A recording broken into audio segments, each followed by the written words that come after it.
Electric Cafe.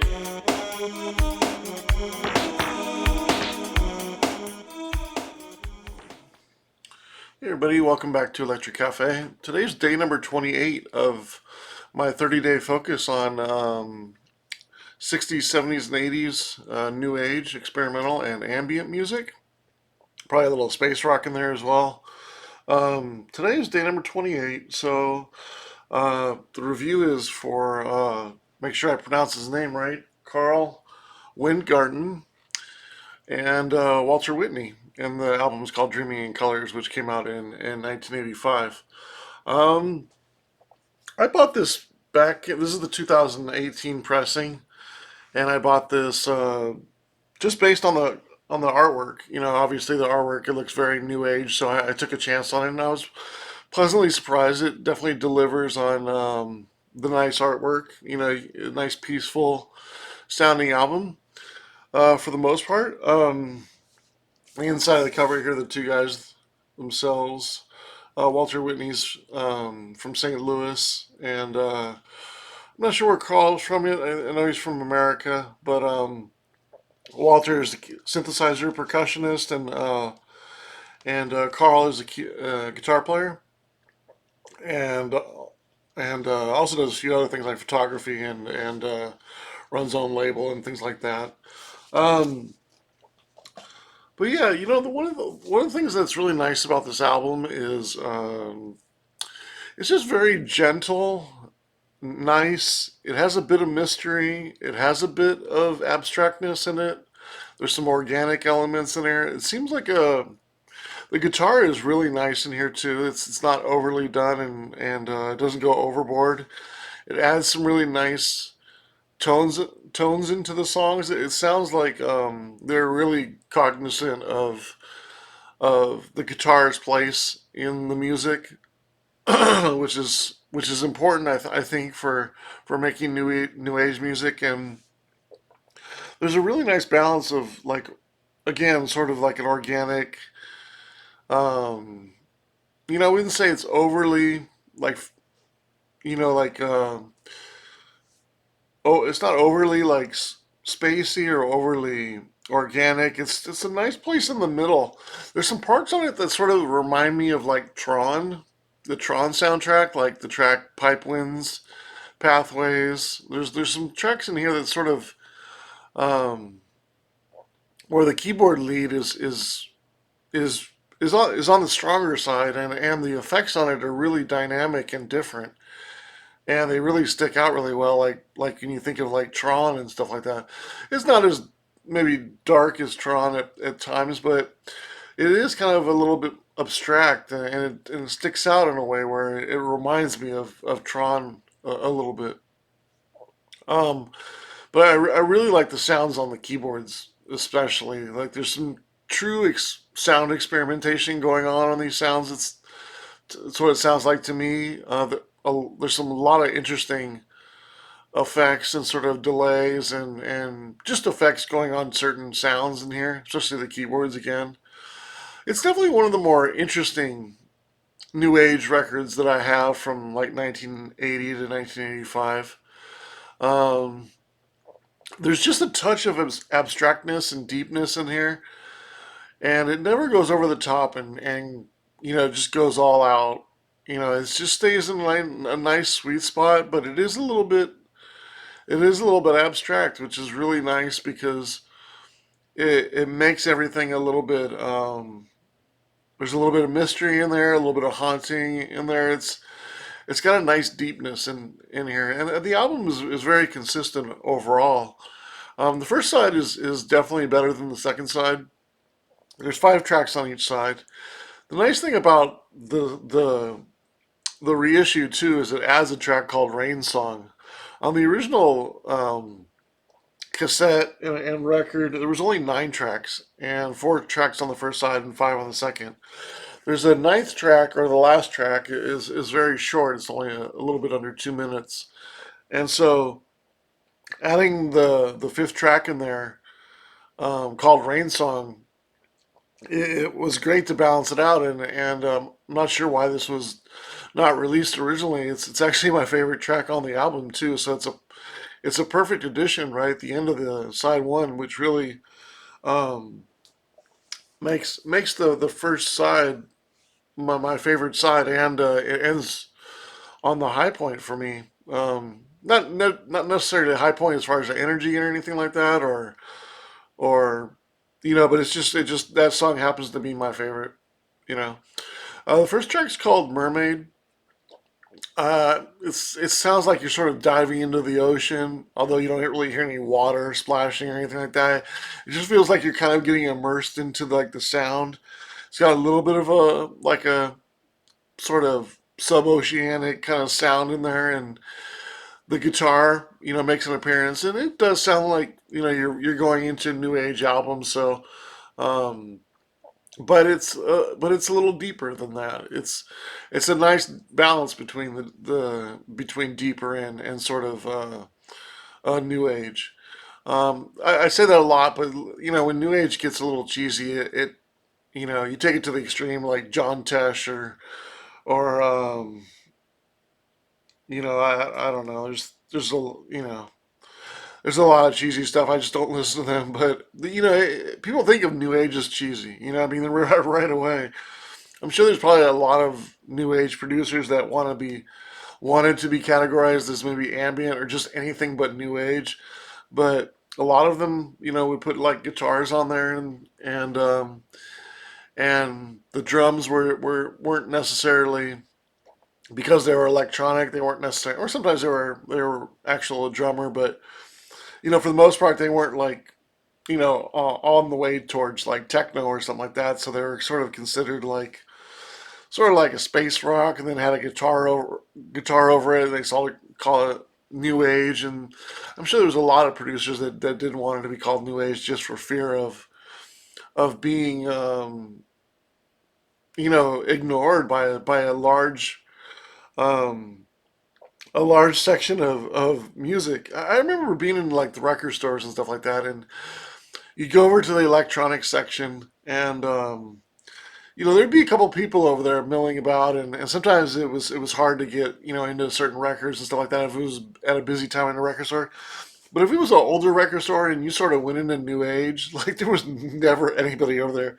Like you were always like, I can never remember like connecting with somebody over there on a new age record. Like in the new age like somebody recommending something to me, and it seemed like I always had to discover new age music on my own. I never had any like a mentor for for new age music, or somebody who was like, "Oh, you got to check out this artist." Maybe a little bit on like uh, maybe a little bit on like prog rock and sort of like prog ambient and stuff like that. Maybe some krautrock. I was recommended some stuff, but maybe some experimental electronics in the '70s. But as far as like new age, like nobody kind of showed me the way. Like I really had to like kind of discover everything on my own when it comes to like anything new age. It was just, unfortunately, like a lot of people my age, growing up through the '90s and 2000s, in my 20s, just they just weren't into like any. They weren't into the history of sort of the history of ambient music and sort of new age type music. It just kind of was all into like house or techno or drum and bass, or more the '90s style of music. But I've always been more on the chill side of electronic music. Uh, maybe the more melodic, maybe the more field recordings. Abstract. I've been sort of on that side always a little bit more. But there's new age is can be again cheesy, but it's kind of yeah. I find it interesting to find the stuff that's hidden, because that's the thing is you generally look at something like this, you're like, oh, somebody might think that's kind of cheesy, like. But it's funny how times have changed. Like in the last like 5 to 10 years, there's so much, uh, artwork sort of mimicking this, and sort of the peaceful sort of Japanese like synth pop and city pop and Balearic kind of ambient music, and just kind of serene music. Music for the beach. Kind of the Cafe Del Mar sound, if you're familiar with that. And electronic music. There's a lot of people that sort of, looking for this type of music, and I hope to bring out a couple on my label this year. Just a couple of nice reissues of sounds related to this, just to kind of honor that sound. But what else am I gonna say? Just there's just a lot of good music to discover in New Age, and if you think about it, like I point to a lot of early '90s music, like that are post rave, and these some of these producers were some of the first to get these once expensive equipment and then put it in their studio in their home, and we're the first like bedroom producers, producing like electronic music, like ambient and lounge music, and drum and bass and all these sounds, like in the early to middle to late '90s. As equipment became a little bit less expensive and people started, putting studios together in their house. So this was more like, still in the studios for the most part. They're still recording in studios, but these are the times when these are really the first kind of,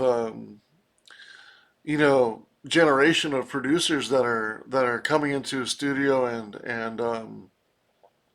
and using a lot of new gear that they may have not known, or maybe they had a couple gears and they're sort of bringing it into a studio. So it's interesting to see how they sort of produced their album, and engineered their album, and the direction of their album, because it's to put out an album, and it's like your first or your second or your third album in the early '80s, and you're doing electronic music.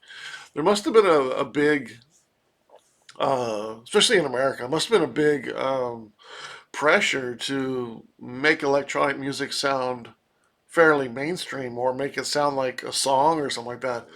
You know, you take it to the extreme, and you don't have a lot of producers making experimental new age music in the '80s. So when you do find that something like this album that is kind of peaceful and is a little bit abstract, but it's still kind of new age, like it's a nice find, and I really enjoy this album. First track, sorry to go on a rant there, but first track, Mermaid, give it 3 stars. Pipe Winds, I also gave it 3 stars. I really like the sequenced rhythm in here. It's kind of a nice balance of the chimes and windpipes, and the guitar is nice and eerie. It's very smooth, good pacing on this track. I also give it 3 stars. A very consistent album in general. Pathways, I also give track number 3, called Pathways. I give it 3 stars as well. Really like the sequencer and the keyboard is really nice. Track number 4 is the title track, Dreaming in Colors. Nice and gentle. I give it 3 1/4 stars. And then it goes into Rain Song, which is my favorite song. 3 3/4 stars. It comes out with like this a thunderstorm, which sounds a touch too loud, by the way, but it's very peaceful, even though there's a thunderstorm sort of going on. Um, the melody is starting to form and kind of comes out of the background and kind of working itself out. It sort of emerges kind of slowly, but it doesn't really ever kind of, go overboard. Just kind of sits in a nice space and is a little bit more atmospheric. And I wish a little bit more of the album had a little bit more background sound in it, like this one does with the thunderstorm. I feel like, because there's a nice organic sound in here, balanced with the electronic side, that if it had even more organic background sounds and things like that, that I really could have took this album to another level. And I felt like Rain Songs did that, and that's why it's my favorite. Then you flip over the record, track number 1, Ritual, my least favorite on this album. But it's still a good song. I give it 2 stars. Then track number 2 on the second side, Maiden Flight. There's some interesting sounds here. Big, big keyboard sound, kind of expansive sound in general. A little bit like, like a soundtrack feel on this one. Maybe a little bit like Synergy, again, like a Tron soundtrack type thing. I give it 3 stars. Uh, then Painted Lake. This one kind of adds a piano, nice guitar, a little bit more mellow on this track than the previous couple. 2 3/4 stars. And then it ends on a actually, I'm sorry. It goes to Obsession, track number 4. This one sounds a little alien, kind of mysterious, which is right up my alley. I always like a little bit of mystery in new age and ambient music. Anything that kind of sounds haunting or on the deeper side, and you don't know if it's gonna go darker, or you don't know if it's gonna go more pretty or beautiful. Like I always love that kind of that tension, that moment of tension where you don't know if this is going to be a darker track or you don't know if this is going to be a lighter track, and that always excites me with ambient music. I always like to know to like hang on the direction of where it's going to go and kind of figure it out and kind of come to your own conclusion. It's like reading a mystery book for me. I find it really exciting. Um, Anyways, Obsession track number 4 on the second side, 3 stars. Very good track. And then the last track is a short track. It's just a minute and 44 second. Kind of has an acoustic guitar on it here, but it has some really nice kind of spacey effects. Sounds a little unique um, compared to the rest of the album. I kind of wish that they might have included some of these effects on other tracks too. Like some more spacey effects on other tracks would have worked nice and balanced it out with some more organic sort of atmosphere, like I was saying earlier. Could have took this album to another level, entirely. I wish it did more of that than just on those 2 tracks. I give this, even though it's a short track, I think it's a good track. It's 2.25 stars. So overall, 29 stars divided by 10 tracks is a solid score of a 2.9, which is around a 68. For the overall, I gave it a couple extra points because I was debating on whether it's a very good track in the 70s or a good track in the 60s, and I feel like I can say it's a very good track, just on the lower end at a 70 out of 100. So that's my score for "Dreaming in Colors" by Carl Weingarten and Walter Whitney. Um, I do feel like this is a very good track, just on very good album, just on the lower side. It's a interesting kind of abstract, a little bit of mysteriousness, but it is for the most part a very peaceful sounding. But I think if you're into like keyboard sounds and you're into sound design and things like that, like I think you'll like the sounds on the keyboard. And there is a little bit of minimalism in here too, which helps with the songs not going overboard or going into a cheesy factor. It stays in the sweet spot, and it has and the cool thing about it is when it sort of the things that sort of get it out of being a little bit minimal is the sounds of the processing of the sounds, like the sound effects on the keyboard. Like those are the experimental things, and those are the things that kind of stand out. Not the direction and the way the tracks evolve into some sort of like different scale and different tones and stuff like that, and it sort of go on the way to being sort of over the top and cheesy. Like it stays in that sweet spot, and it seems like the sounds of most of the sounds in here are done really well, and that's the exciting part about this album is really the sounds of the individual instruments and sounds on here is I feel like is very much above par, um, and and yeah, way above par for the time. I think even looking back at this now, 40 years ago this year, I still think it holds itself very well. It stands up to the time very well as well. So cool album, yeah. So yeah, that's my score, 70 out of 100 for Dreaming in Colors. I'm curious if you know this album, if I can recommend a song. Check out the first side, or maybe the song called Rain Song. Dreaming in Colors, really nice as well. But any of the songs on the first side, I think, and also the track Obsession on the second side is really nice as well. A lot of good songs on here. In fact, I have three, four, five, six, 7 of the 10 songs are very good of the 10, and all of the 10 are above 2 stars, so they're all above good. So very very consistent record as well. But curious, check out the album and tell me what you think of it. All right, thanks so much. Electric Cafe.